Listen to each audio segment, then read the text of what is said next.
جاك خرج يلعب مقلب بمسدس المياه، بس المرة دي كان ماليه بول. الراجل اللي عنده هوس هو اللي كان في المقلب ده، ومع إن جاك كان بيستفزه طول الوقت الراجل ما تعصبش. اليوم ده كان عيد جوازه هو ومراته، وكان مستعجل يروح المطعم عشان يحتفل. بالصدفة جاك كمان كان ناوي يتعشى في نفس المطعم مع أهله. أول ما جاك دخل المطعم بدأ يعك الدنيا ويبوظ النظام، والزباين ما قدروش يمنعوه. كمان الراجل اللي عنده هوس بالمقلاع وأهله ما حاولوش يوقفوه، بالعكس كانوا مدلعينه.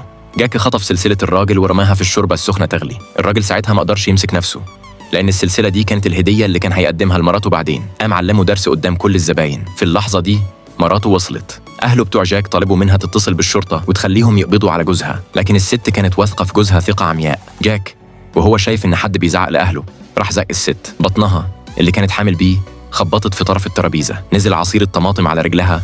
الراجل اتجنن من الغضب، بس ما كانش قدامه غير إنه ياخد مراته بسرعة على المستشفى. بعد شوية أهل جاك فهموا إن الموضوع كبير، فجابوا هدايا عشان يعتذروا، لكن جاك استغل الفرصة وهرب من وراهم.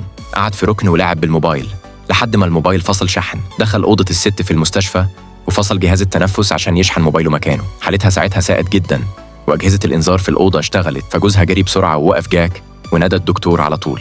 ولحسن الحظ لأنهم لحقوها في الوقت المناسب، الست ما حصلهاش ضرر كبير. لكن جاك وأهله ما كانوش محظوظين زيها. الراجل رماهم بره المستشفى ومنعهم إنهم يتعالجوا في أي مستشفى تاني. أهل جاك كانوا بيعتذروا، لكن جاك جري في نص الشارع وعمل نفسه وقع. بنت كانت راكبة العجل وقفت تساعده، لكن أهله افتكروا إنها بتضربه. جاك ما وضحش الحقيقة، بالعكس قال إن البنت دي شريرة. أهله كانوا هيكلموا البوليس، لكن في اللحظة دي أبو البنت وصل بعربيته. المرة دي جاك ورط نفسه مع واحد ما يتلعبش معاه،